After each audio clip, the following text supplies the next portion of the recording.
पहला नंबर सवाल है कि मानव खोपड़ी में कितनी हड्डियां होती है। मानव खोपड़ी में कितनी हड्डियां होती है? तो 8 होती है, याद रखिएगा। एग्ज़ाम के लिए काफ़ी इंपॉर्टेंट सवाल है। आप वीडियो को पूरा ज़रूर देखिएगा।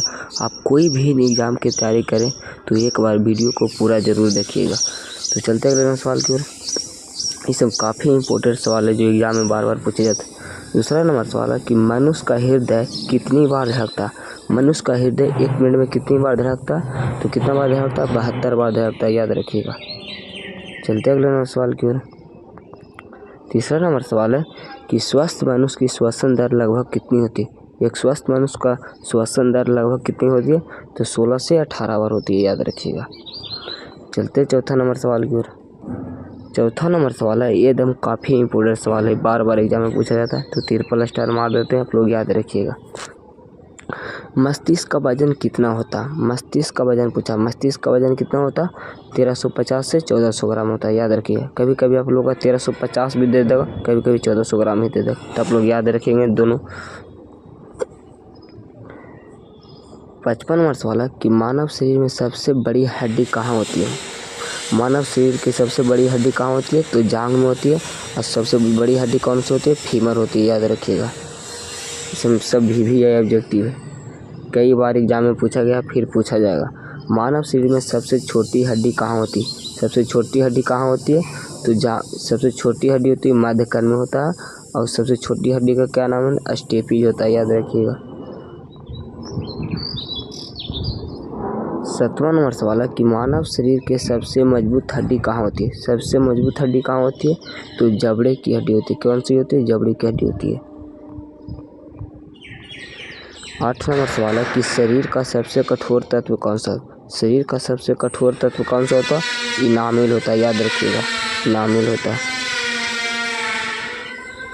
9वां नंबर सवाल है कि मनुष्य के सौंदर्य का अध्ययन क्या कहलाता है। सौंदर्य का अध्ययन क्या कहलाता है? केलोलॉजी कहलाता है, केलोलॉजी कहलाता है, याद रखिएगा। 10वां नंबर सवाल है कि समान मनुष्य का रक्तचाप कितना होता है। एक समान मनुष्य का रक्तचाप कितना होता है? तो 120/80 होता है, याद रखिएगा। 11वां नंबर सवाल है कि शरीर में रक्त का परिभ्रमण में कितना समय लगता है। परिभ्रमण में कितना समय लगता है?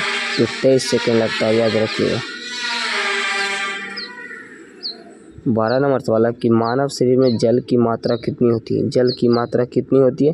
तो 65 से 80% होता है, 65 से 80% होता है, याद रखिएगा। 13 नंबर सवाल है रक्त की मात्रा शरीर की भार का कितना होता? जो शरीर का भार से कितना होता? तो 7% होता है, याद रखिएगा। 14 नंबर सवाल है कि मनुष्य के रक्त की मात्रा कितनी होती है। मनुष्य में रक्त की मात्रा कितनी होती है? तो कितनी होती है? 5 से 6 लीटर होता है, याद रखिएगा, 5 से 6 लीटर होता है। 15 नंबर सवाल है कि मानव रक्त का पीएच मान कितना होता है। मानव रक्त का पीएच मान कितना होता है? तो 7.4 होता है, याद रखिएगा। और मानव रक्त कैसे होता है? क्षारीय होता है, याद रखिएगा। 16 नंबर सवाल है कि रक्त को शुद्ध करने वाला अंग कौन सा होता है। रक्त को शुद्ध कौन सा अंग करता है? तो किडनी करता है, जिसको वृक्क भी बोला जाता है, याद रखेंगे।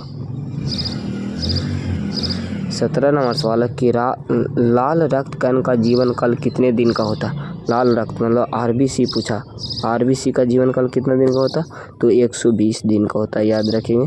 तो 20 से 120 दिन दिया, याद रखेंगे। करेक्ट आंसर बी हो जाएगा।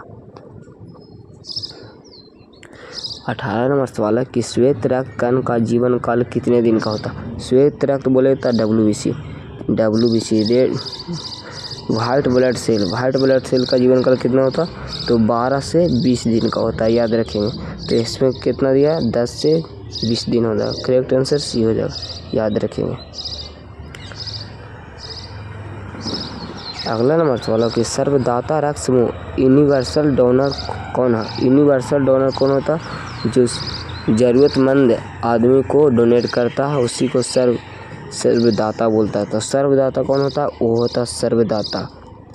सर्वदाता किसको किसको ब्लड दे सकता है? ए को दे सकता है, बी को दे सकता है, ए बी को दे सकता है, इसको दे सकता है, ए के, बी के और ए बी को दे सकता है। तो याद रखेंगे।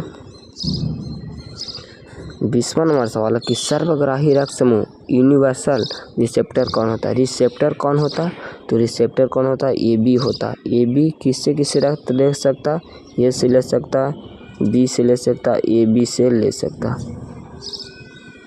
रिसेप्टर किससे किससे, ए से किससे किससे ले सकता है, सर्वग्राही किससे किससे ले सकता है, ए से ले सकता है, बी से ले सकता है, ए बी से ले सकता है और ओ से ले सकता है, याद रखिए।